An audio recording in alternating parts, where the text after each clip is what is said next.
पहले हिंदू का जीवित बचना जरूरी है और मुसलमानों के साथ हिंदू जीवित नहीं रह सकता भाई। नेता कुछ भी कह लें, अफसर कुछ भी कह लें, पुलिस कुछ कह ले, प्रशासन कुछ कह ले, मुसलमानों के साथ कोई हिंदू जीवित नहीं और कोई भी नहीं जीवित बच सकता। आप अब यूरोप में देख लो, अमेरिका में देख लो, कनाडा में देख लो, ऑस्ट्रेलिया में देख लो, चलते हुए निर्दोष नागरिकों के ऊपर ट्रक चढ़ा रहे हैं, आते जाते लोगों की चाकुओं से हत्या कर रहे हैं।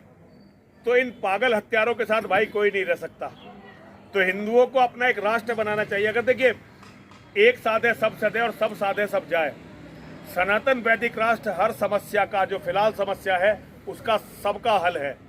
और सनातन बोर्ड मैं समर्थन करता हूँ, विरोधी नहीं हूँ सनातन बोर्ड का, लेकिन वो बहुत छोटा सा काम है। जैसे बहुत सारे लोग कहते हैं गौरक्षा होनी चाहिए, ठीक है, आज आप गौरक्षा कर लो, लेकिन अगर ये देश कल इस्लामिक हो गया तो फिर गाय का क्या होगा? गाय तो केवल जिहादियों के खाने के काम आने वाली है, उनका भोजन होगा। आपने सनातन बोर्ड बना लिया और अगर ये कल देश इस्लामिक हो गया तो हमारे मठ मंदिर तो ऐसे ही काम आएंगे ना, जैसे जम्मू कश्मीर में जिन मठ मंदिरों में जम्मू कश्मीर में फौज या अर्धसैनिक बल नहीं है, वहां शिवलिंग पर केवल ये जिहादी मूल्य पेशाब करने जाते हैं। शिवलिंग पे अक्सर ये होता है और यही पाकिस्तान बांग्लादेश में सब जगह हो रहा है। तो सनातन वैदिक बोर्ड तब क्या कर लेगा अगर देश इस्लामिक हो गया? तो सबसे पहले देश को इस्लामिक होने से बचाना है और सनातन वैदिक राष्ट्र बनाना है, वरना और कोई उपाय नहीं। जी, क्या रोड मैप है आपके पास जो वहाँ पर चर्चा होगी? देखिए, चर्चा मेरे पास प्रस्ताव है और रोड मैप तो सारे बनाएंगे मिलकर। मैं अकेला रोड मैप बनाने में सक्षम नहीं हूँ। कोई एजेंडा रखा होगा? एजेंडा है सनातन वैदिक। देखिए, एजेंडा में सबसे पहले तो हमारे जो बांग्लादेश के और पाकिस्तान के भाई जो मरने की कगार पे हैं, उनके लिए कुछ किया जाना चाहिए। अभी भारत सक्षम है। हिंदुओं के सबसे बड़े नेता नरेंद्र भाई मोदी भारत के प्रधानमंत्री हैं और लौह पुरुष अमित शाह भारत के गृह मंत्री हैं। तो उन लोगों को पहले ये दिखाई देना चाहिए कि बांग्लादेश में किस तरह हिंदुओं का कत्लेआम हो रहा है। सबसे पहला काम तो ये होना चाहिए, बांग्लादेश का बंटवारा करके वहां एक और देश बनाया जाए। एक बात मैं यहाँ के हिंदुओं से कहना चाहता हूँ, बांग्लादेश पाकिस्तान में हिंदू मर रहे हैं, बहन बेटियों से बलात्कार हो रहा है।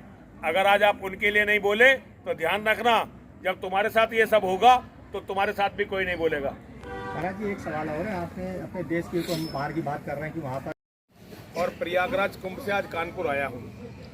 हम लोग 24, 25 और 26 में एक कार्यक्रम करें जिसका नाम है धर्म संवाद।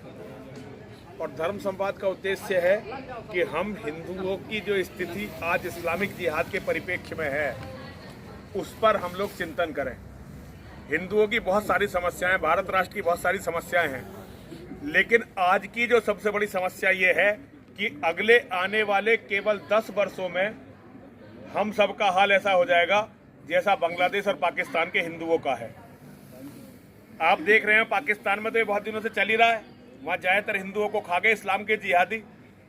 बांग्लादेश में स्थितियां तो खराब थी, लेकिन एकदम जो अगस्त से बिगड़ी हैं, वहाँ हमारे लाखों भाई बहन मार दिए गए।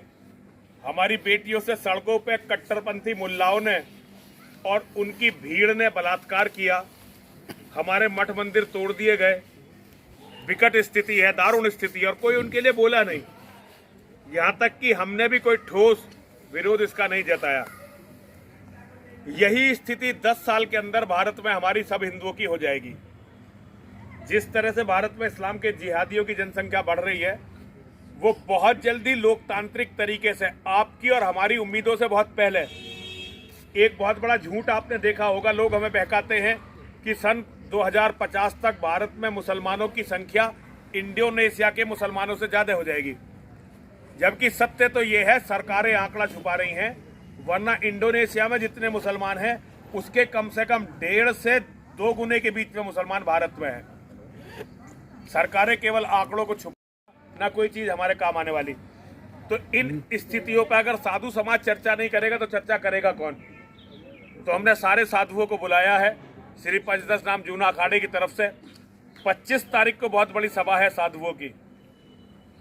उसमें सारे देश के साधु जो महाकुंभ में इस समय हैं, ज्यादातर बड़े सभी आचार्य उसमें भाग लेंगे और ये चिंतन करेंगे कि भाई बांग्लादेश के हिंदुओं के लिए हम क्या कर सकते हैं।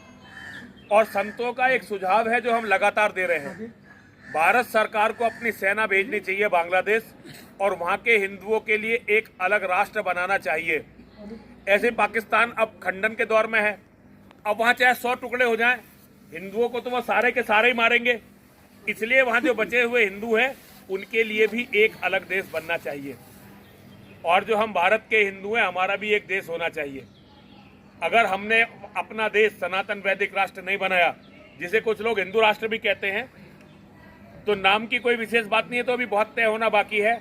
अगर हमारे पास अपना एक देश नहीं बना तो सनातन के बीज की भी रक्षा नहीं हो सकेगी। बाकी बात तो आप छोड़ दीजिए। और सनातन समाप्त हुआ तो ये समझिए इस्लाम के जिहादी संपूर्ण मानवता को समाप्त कर देंगे। तो ये गंभीर चुनौतियां हमारे सामने हैं। संत समाज इस पर मंथन करेगा।